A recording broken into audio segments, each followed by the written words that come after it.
हो भनेको साँच्चीकै भनेको हो गाह्रो भएर फर्केको हो के आउने बित्तिकै हस्पिटल छिरेको म त मेडिकल कलेज त्यो यो भालेको मासु पकाउनुमा पोथी काट्ने अनि भालेको मासु भनिदिने होइन आँखा कम हुने बनाउनु सक्छ नि चलाउनु धनियाँ पछि हाल्नु पर्छ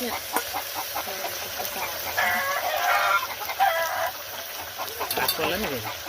हातको नि फेरि कस्तो राम्रो कलर देखेको के यो रातो हरियो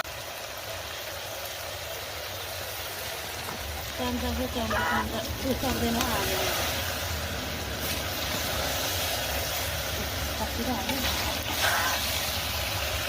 मान्छे पनि ढङ्ग नभए मान्छे पकाएर चाहिँ हुन्छ खोइ आउँछ नि फेरि बोलेको गीतमा हाल नि त्यो के छैन ठिक्क खाना पाक्ने बेला आइपुग्छ त्यही अनुसारले नै बनाएको खानाहरू ए त्यो भाग्यो त खुट्टा त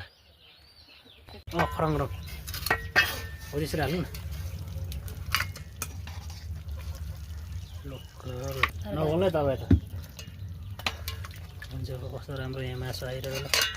लोकल कुखुरा बोलाएको आमा र आँसु त सेम छ कि हेर्नु है लोकल कुखुरा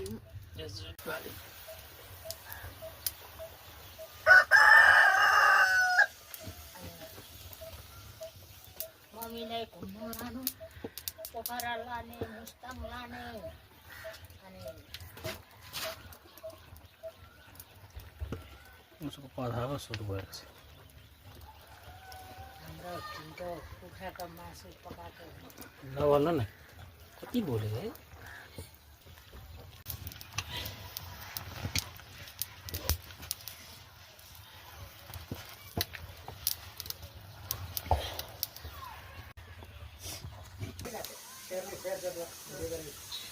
यता पो म त फेरि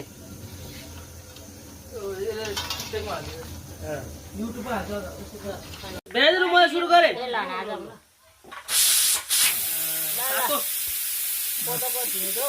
नकाला स्या मासु छैन मासु कति मिठो भन्नु न भालेको टाउकै खाँदा पनि हुन्छ झनै हालिदिएको छ ल टाउकै खानु है भालेको हो गुड